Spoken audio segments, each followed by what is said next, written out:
Bienvenue sur cette deuxième édition de la science pour tous. Aujourd'hui, nous allons parler de ces avions, ces engins qui volent dans le ciel, qui vont très loin et très vite. Ils nous emmènent quand même. Grâce à eux, nous pouvons aller en Amérique en quelques heures. Nous allons vous parler exactement de la propulsion de ces engins.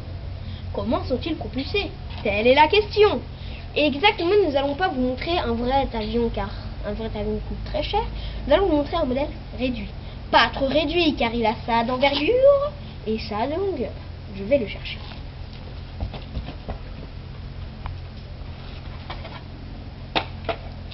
Voici l'avion dont je vous ai parlé.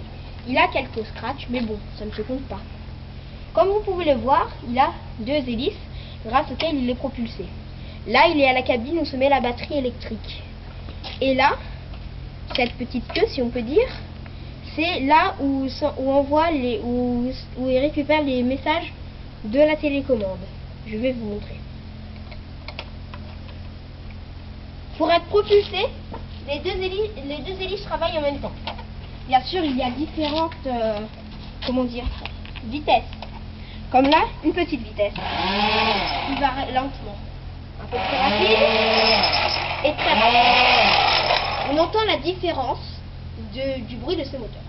Pour tourner, hop, les hélices, elles tournent différemment. Si par exemple je voudrais tourner à droite, j'appuie bien sûr ici à droite. Le droit va travailler plus lentement et le gauche plus rapidement, comme vous pouvez le constater, regardez. Le droit s'est arrêté avant le gauche. C'est comme ça que cet avion tourne. C'est pareil pour la gauche, regardez. Le gauche s'arrête, lui tourne encore. Nous allons aussi vous montrer, comme vous pouvez voir, vous pouvez penser que c'est grâce aux roues qu'il tourne, vous voyez. Nous allons vous montrer que ça fait du vent, donc ça pousse, regardez. Je vais au max. Regardez mes cheveux. Ça donne beaucoup de vent. Donc, si un modèle réduit donne autant de vent, pensez combien de vent donne un grand modèle. Vous avez, j'espère, aujourd'hui compris comment sont propulsés les avions. Ces petits avions-là sont à peu près comme les grands avions. Les grands avions avec lesquels vous voyagez en Asie, en Afrique, dans des pays de l'Europe ou en Amérique. Merci d'avoir regardé cette émission et à bientôt!